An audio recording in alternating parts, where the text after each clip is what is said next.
If you are experiencing foundation issues, get a free estimate from Ox Foundations. The triple header starts tonight here on WOTM and WOIL. Joining us this morning is Coach Andrew Zhao, the head football coach over at Sylacauga High School. And Coach, first year at the helm of the Aggies, you've faced a lot of stuff, but it's game week now. It's game week, and I'm excited. I think we finally get a chance to relieve each other of hitting each other and pushing each other around. Hopefully we can go out and play a game and give whatever crowd we're going to have, give them a show. Talk about the preparation and how fall camp has gone. Fall camp has gone well.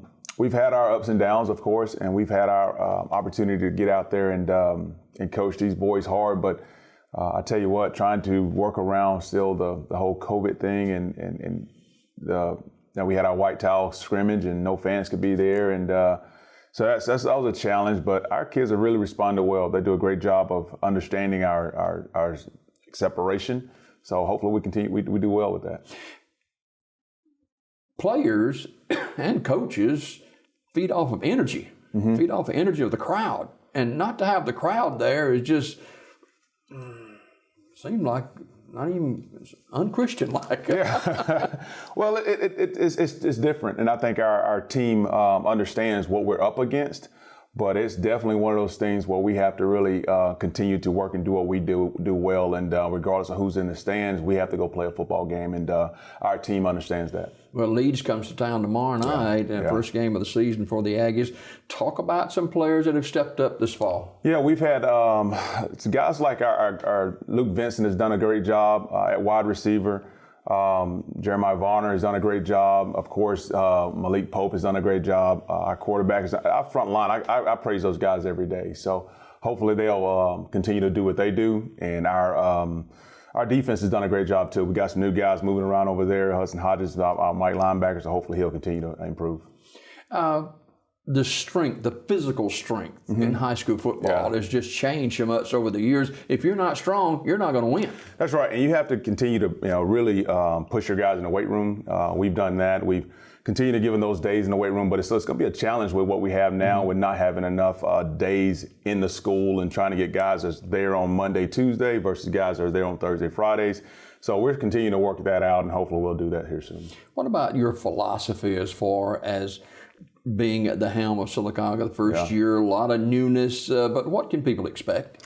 Just expect us to continue to play hard. I think I've really watched Sylacauga over the years and watch how disciplined they are, and I want to continue to keep that same discipline that Coach Griff has had these guys over the last 15 or so years. But to really just look at us as one of those teams that's going to be a challenge when you come play us. Hopefully we'll give a good showing, and our guys will get out there and play hard and do what they've done in the past, and that's be one of those gritty teams that can get into the playoffs, and hopefully we can do a little bit more now.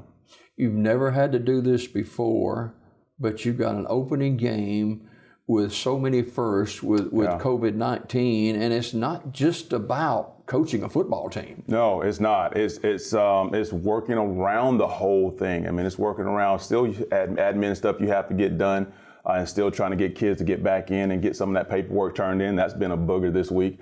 But overall, this is a first for everyone. And I don't want to, we're not any special, any different from anyone else, but the timing is, and we have to work with it, and everyone's under the same gun, so we have to get it done. And I think we do a good job, and I think all coaches and athletes and everyone has really done a great job of adapting to it. Offensively, what kind of scheme do you like, and what have you been tried to implement here?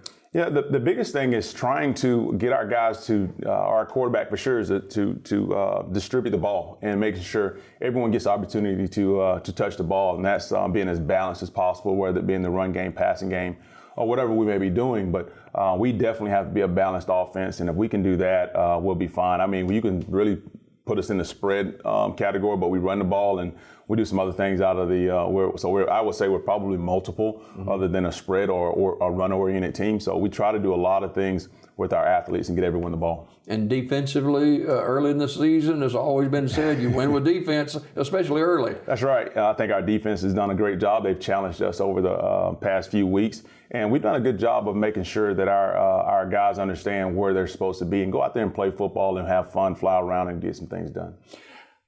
How has the face coverings and the social distancing. How has that worked? It's worked well. It's a challenge with our guys on the field after they come off. We give them a 5-minute break every so often, and when they go off the field, and not covering up, but we have them spread it out. That's a challenge because it's hard for guys to sort of breathe sometime with the mask on. But I think our coaches and when we get within close encounters, I think we've done a pretty good job of when we're talking to them to have our mask on. But once again, it's still a challenge because kids have a hard time understanding, hey, look, Coach, I can't they don't want to put it on, but we're saying, hey, look, guys, you got to have your mask on or you're spread out. But of course, in their world, they're invincible. Yeah. And more than ever before, your staff is so important. Making sure everything is done, every T's crossed and every I's dotted. That's right. Our staff has done a pretty good job of helping me. I know Coach Jackson, Coach Steers have been head coaches before. Coach Crawford's been there a long time, so he's really been good for us. Coach Langham and some of the other guys have really helped us because they've been around ball a long time and they understand what we're up against when it comes to this COVID thing as well, and the logistics and the things that we have to do. And they've helped me continue to be keep my sanity with some of this things that is not football related. So we're definitely up against it, but our coaches have done a good job of helping out. How have we been able to, or are we still doing, trying to get our arms around it and digesting all the stuff that's outside of football, heading into your first game 36 hours away? Yeah, I think the biggest thing that we've had to adjust to is knowing that you have to get ready for a season and knowing that season can be pulled from you at any time. So we're adjusting to that, and hopefully we'll continue to just play and do what we can do. Like I tell our guys, we have to control what we can control. And if anything else outside of that happens, man, we have to sort of roll with the punches because, like I said before, we can adjust the best we can. I think we've done a good job so far.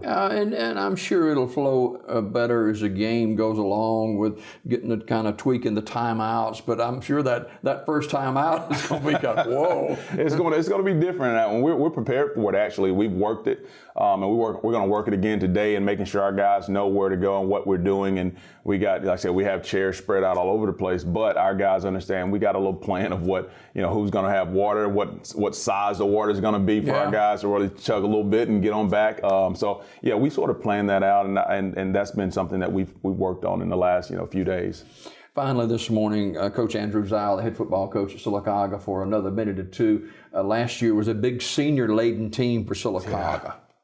Yes, Talk about your group this year. Oh man, we have a smaller group of seniors, which is around 12, and we've added one in recent days. But man, what a big loss from last year to lose 22 seniors, I think. So I'm looking forward to our seniors that are here to really lead our team, and I'm putting a lot of pressure on them to make plays. I'm putting a lot of pressure on them to really mold this team to what kind of team they want to leave and what kind of team they want to be this year. So our seniors are definitely, there may be only a few of them, but they're really going to help us. Yeah, plenty of temperature checks, huh? That is right. Coach Andrew Zile, the head football coach. The Sylacauga Aggies' first year at the helm of the Aggies. Sylacauga kicks off tomorrow night against the Leeds Green Wave. Kick at 7 o'clock at Legion Stadium. Coach, we'll see you next week. Thank you, sir. All right. We'll be back with more Daybreak in just a minute.